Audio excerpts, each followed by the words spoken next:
அஞ்சலி ரொம்ப தெளிவான பொண்ணு, நல்லா படிச்சவ, டாப் கம்பெனில வேலை பாக்குறா. அருணை கல்யாணம் பண்ணிக்கிட்டு 2 பேரும் சிட்டில சந்தோஷமா இருந்தாங்க. 2 பேரும் வேலைக்கு போயிட்டு நல்லா சம்பாதிச்சிட்டு இருந்தாங்க. ஆனா அருணுக்கு கவர்மெண்ட் வேலை கிடைச்சதும் அவ சொந்த ஊரான கிராமத்துக்கு திரும்பி வந்துட்டான். அருணை பார்த்ததும் அருணோட அம்மா சகுந்தலா இப்படி கேக்குறாங்க, நீ மட்டும் தனியா வந்திருக்க, மருமக வரலையா? அவளுக்கு ஆபீஸ்ல லீவ் குடுக்கலமா, அதான் ஒரு மாசத்துல எல்லா வேலையும் முடிச்சிட்டு அதுக்கப்புறம் ஜாப ரிசைன் பண்ணிட்டு வரேன்னு சொல்லிருக்கா. சரி சரி, நல்ல முடிவுதான். நான் மறந்தே போயிட்டேன், உனக்கு கவர்மெண்ட் வேலை கிடைச்சதால ஊர்ல எத்தனை பேர் உன்னை பார்க்க வராங்க தெரியுமா? முன்னாடி நம்மள மதிக்காதவங்க எல்லாம் இப்ப நம்மள தூக்கி வச்சு பேசுறாங்கப்பா. முன்னாடி நம்ம போனாலும் பேசாதவங்க இப்ப வீடு தேடி வந்து பேசுறாங்க. அம்மா, தேனுனா ஈக்கள் வந்து மொக்கிறது சகஜம் தானே. நான் கவர்மெண்ட் வேலையில இருக்கேங்கிறதுக்காக அவங்களுக்கு ஏதாவது உதவி தேவைப்படும் தான் நம்மள தேடி வந்து பேசுறாங்க. அதுக்காக தான் இந்த ஐஸ் வைக்கிற வேலை எல்லாம்.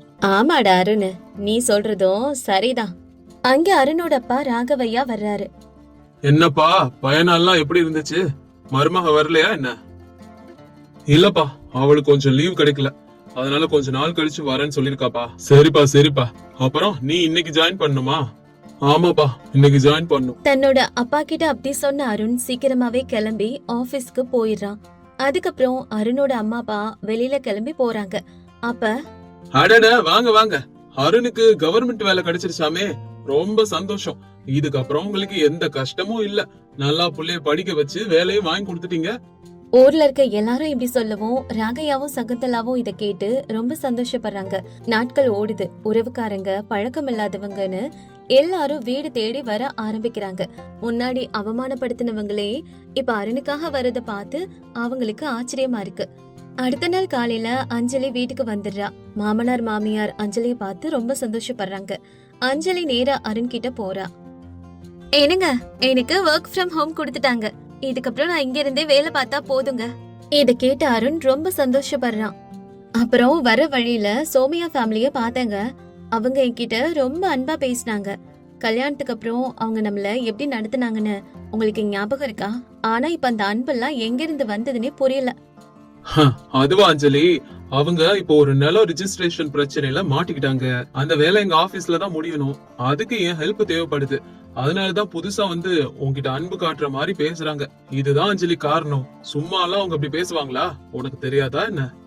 இப்படி அருண் எல்லா விஷயத்தையும் சொல்லவும் அஞ்சலி ஆச்சரியப்படுறா.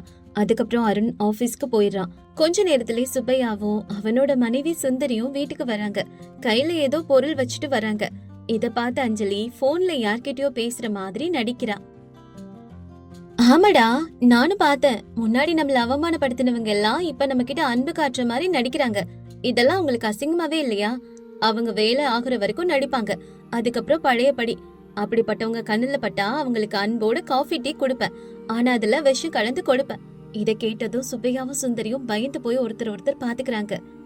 ஓ ஹஸ்பண்ட்க்கு நீ இத சொல்லு, யாரையும் வீடு வரைக்கும் வரவிடக்கூடாதுன்னு. ஏதாவது வேலை இருந்தாலும் ஆபீஸ்க்கே வர சொல்லி பாத்துக்க சொல்லு. போலீஸ் ஆபீசர் ஆச்சு, இத கூட சொல்ல முடியாதா என்ன? லஞ்சம் வாங்குறதும் குடுக்கறதும் பெரிய தப்புடா. அஞ்சலி இப்படி சத்தமா பேசிட்டு இருக்கத பார்த்து இவங்க 2 பேரும் அதிர்ச்சி அடைறாங்க. அதுக்கப்புறம் அப்படியே இவங்க 2 பேரும் அங்கிருந்து நழுவ பாக்குறாங்க. ஆனா இத அஞ்சலி பாத்துடுறா. இப்ப அஞ்சலி இவங்க கிட்ட, வாங்கத்த, வாங்க மாமா. என்ன வந்துட்டு நீங்க பாட்டுக்கு போறீங்க? யார பாக்க வந்திருக்கீங்க? என் புருஷனையா? இல்லம்மா, நாங்க இந்த பக்கமா வந்தோம், அதான் அப்படியே உங்களை எல்லாம் பாத்துட்டு போலான்னு வந்தோம். வேற ஒண்ணும் இல்லம்மா. அப்படியா மாமா? சரிங்க மாமா. சரி உட்காருங்க, நான் காஃபி இல்ல டீ ஏதாவது போட்டு எடுத்துட்டு வரேன் மாமா. காஃபி டீயா? ஐயோ, அதெல்லாம் நாங்க விட்டு ரொம்ப நாள் ஆச்சுமா. நாங்க கிளம்புறோம். வந்தவங்க 2 பேரும் இப்படி பதறி அடிச்சுக்கிட்டு ஓடுறத பார்த்து அஞ்சலி அவளுக்குள்ளே சிரிச்சுக்கிறா.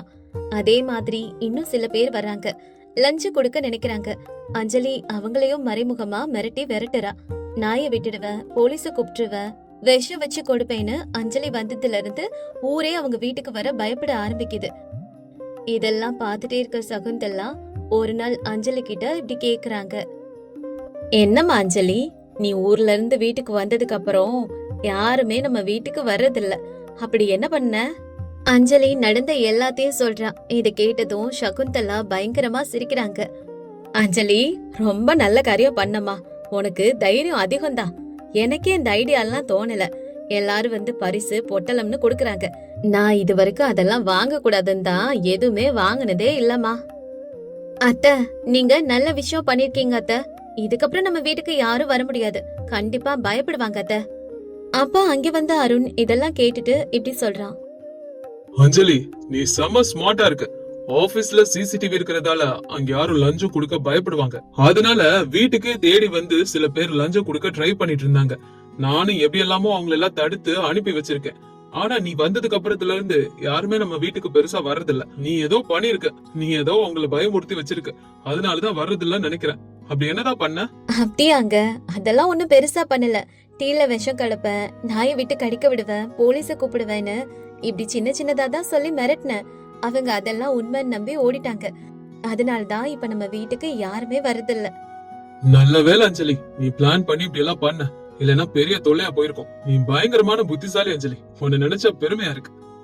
கொஞ்ச நாட்கள் அப்படியே போகுது. ஒரு நாள் ஊர்ல ஒரு வீட்ல தங்க நகை தொலைஞ்சு போச்சுன்னு எல்லாரும் அந்த வீட்டு வேலைக்காரி காந்தம்மா மேல சந்தேகப்படுறாங்க. ஐயா, நான் எடுக்கலையா. அந்த தங்க சங்கிலி எப்படி இருக்குன்னு கூட எனக்கு தெரியாதியா. என்ன நம்புங்கய்யா. ஏய் காந்தம்மா, பொய் சொல்லாத. அந்த சங்கிலிய நீதான் எடுத்திருக்க. அன்னைக்கு வீட்ல நீயும் நானும் மட்டும் தானே இருந்தோம். அம்மா, ஆனா நான் அந்த சங்கிலிய பார்க்கவே இல்லம்மா. என்ன தயவு செஞ்சு நம்புங்கம்மா. இப்படி பஞ்சாயத்துல நின்னு எல்லாரும் அவங்கள பாத்துட்டு இருக்காங்க. அப்ப ஊர் பெரியவர் என்ன சொல்றதுன்னு தெரியாம யோசிச்சுட்டு இருக்காரு.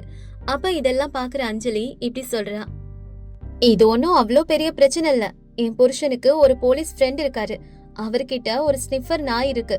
அத கொண்டு வந்தா உடனே யாரு திருடுனதுன்னு கண்டுபிடிச்சிரும். செலவும் இல்ல, ஃப்ரீ தான். நாங்க சொன்னா உடனே அவர் கொண்டு வந்துருவாரு. என்ன சொல்றீங்க? நான் அந்த நாயை கொண்டு வர சொல்லட்டுமா? ஈஸியா கண்டுபிடிச்சிடலாம். அம்மாடி, எப்படியாவது அந்த நாயை கூட்டிட்டு வர சொல்லுமா. என்ன எப்படியாவது இந்த பழியில இருந்து காப்பாத்துமா. ஃப்ரீன்னு தானே சொல்றீங்க? அப்ப உடனே அந்த நாயை கூட்டிட்டு வர சொல்லுங்க. அப்ப அந்த வீட்டு எஜமானி ரம்யாவோட கணவன் சங்கர் இப்படி சொல்றாரு. ஐயோ, எதுக்கு உங்களுக்கு அவ்வளவு கஷ்டம்? காந்தம்மா தான் எடுக்கலன்னு உறுதியா சொல்றாள்ல. என் ஒய்ஃப் தான் எங்கயாவது மறந்துட்டு வச்சிருப்பாங்க. மறுபடியும் வீடு முழுக்க தேடி பார்க்கலாம். ஒன்னும் பிரச்சனை இல்ல. எல்லாரும் கிளம்பி போங்க. சரி, ராது கொடுத்தவங்களே சொல்லிட்டாங்க, எல்லாரும் கிளம்புங்கப்பா. அப்படி எல்லாருமே கிளம்பிடுறாங்க. அதுக்கப்புறம் காந்தம்மா அஞ்சலி கிட்ட வந்து நன்றி சொல்றா. அம்மாடி, நீ சரியான டைம்ல வந்து என்ன காப்பாத்தினமா. எனக்கு தெரிஞ்சு அந்த சங்கிலிய அவன் புருஷன் தான் எடுத்திருப்பாருன்னு நினைக்கிறேன். சொல்லிட்டா என்ன திட்டுவாங்கன்னு தான் நான் சொல்லலமா. நல்ல வேலை நீ வந்து என்ன காப்பாத்திட்ட. ஆமாக்கா, நீங்க சொல்ற மாதிரி எனக்கும் அவர் பதறத பார்த்தா அப்படிதான் சந்தேகமா இருந்துச்சு. அவர் தான் அந்த தங்க செயினை எடுத்திருப்பாருன்னு நினைக்கிறேக்கா. ஆமாமா, என் மேல வீண் பழிய போட்டு என்ன பஞ்சாயத்து வரைக்கும் கூட்டு வந்து நிப்பாட்டிட்டாங்க. அதான் அந்த பதறினாரே. இன்னைக்கு சாயங்காலத்துக்குள்ள பாருங்கக்கா, அவர் தொலைஞ்சு போன இடத்துலயே அந்த சங்கிலிய கொண்டு வந்து வச்சிருவாரு. அஞ்சலியும் காந்தம்மாவும் சொன்னது போலவே சங்கர் தான் அந்த சங்கிலியை எடுத்திருக்காரு. அத அவரோட இன்னொரு மனைவி கிட்ட கொடுத்து வச்சிருக்காரு. அத இப்ப வாங்கிட்டு வந்து தன்னோட மனைவி கிட்ட திருப்பி கொடுக்கறாரு. இப்ப ரம்யா இப்படி சொல்றாங்க. ஐயோ, இந்த செயின் இங்கதான் இருந்திருக்கா. நான் காந்தம்மா மேல அநியாயமா பழி போட்டனே. இதுக்கப்புறம் இப்படி நான் பண்ணவே மாட்டேன். இது கண்டிப்பா போய் செயின் கிடைச்சிருச்சுன்னு பஞ்சாயத்துல சொல்லணுங்க. அதுக்கப்புறம் பஞ்சாயத்துல வந்து தங்க செயின் கிடைச்சிருச்சுன்னு சொல்றாங்க. எல்லாருமே சந்தோஷப்படுறாங்க. அஞ்சலிய பயங்கரமா எல்லாருமே புகழ்ந்து தள்ளுறாங்க. அஞ்சலி வீட்டுக்கு வந்ததுக்கு அப்புறம் அருண், அஞ்சலி செம ஐடியா. போலீஸ் நாய் வருதுன்னு சொன்னியே, எனக்கு போலீஸ் ஃப்ரெண்ட் யாருமே இல்லன்னு எனக்கு தெரியும். ஆனா அவங்களுக்கு தெரியாது பாரு. ஆனா உன்னை பாராட்டணும் அஞ்சலி, நீ செம பிரில்லியன்ட். டேய், என் மருமகளை என்ன நினைச்ச? அவ எல்லாத்தையும் அவளோட புத்திசாலித்தனத்தால ஓட விட்டுருவா. இத கேட்டதும் அஞ்சலியும் சிரிக்கிறா. அதுக்கப்புறம் ஊர்ல என்ன பிரச்சனை நடந்தாலும் அஞ்சலி கிட்ட வந்துதான் ஆலோசனை கேட்பாங்க. அஞ்சலியும் அவங்களுக்கு அசத்தலான ஐடியாஸ கொடுத்து பிரச்சனைய சால்வ் பண்ணிடுவா. அதுக்கப்புறம் தெளிவான சிட்டி மருமகள்னு அஞ்சலி எல்லாரும் ஊர்ல புகழ்ந்தாங்க.